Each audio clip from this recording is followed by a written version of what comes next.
গত ২৮ ফেব্রুয়ারি ইরান ও যুক্তরাষ্ট্রের মধ্যে শুরু হওয়া রক্তক্ষয়ী সংঘাতের পর এবার শান্তির খোঁজে দুই পরাশক্তি। জি7 সম্মেলনে সংযুক্ত আরব আমিরাতের প্রেসিডেন্টের সাথে দ্বিপক্ষীয় বৈঠক শেষে আশার বাণী শোনালেন মার্কিন প্রেসিডেন্ট ডোনাল্ড ট্রাম্প। তিনি স্পষ্ট করেছেন, প্রথম ধাপের পর এবার দ্বিতীয় ধাপের আলোচনা শুরু হতে যাচ্ছে। তবে তেহরানে কোনো মার্কিন অর্থ বিনিয়োগ করা হবে না বলেও সাফ জানিয়ে দেন তিনি। প্রাথমিক চুক্তি অনুযায়ী আগামী শুক্রবার সুইজারল্যান্ডের জেনেভায় আনুষ্ঠানিকভাবে সই হওয়ার পর হরমুজ প্রণালী উন্মুক্ত করা হবে। এরপরে শুরু হবে ইরানের নতুন পরমাণু কর্মসূচি এবং নিষেধাজ্ঞা প্রত্যাহারের মতো জটিল বিষয়গুলোর সমাধান।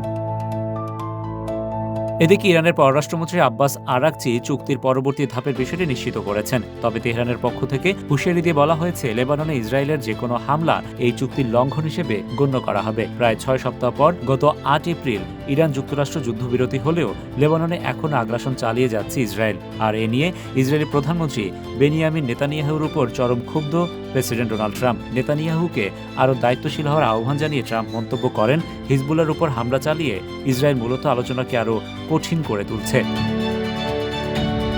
সিরিয়া পরিস্থিতি নিয়েও কথা বলেছেন মার্কিন প্রেসিডেন্ট। তিনি ইঙ্গিত দেন, হিজবুল্লাহর বিষয়টি দমনে ইসরায়েলের চেয়ে সিরিয়ার বর্তমান প্রেসিডেন্ট আহমেদ আল শারা অনেক বেশি দক্ষ।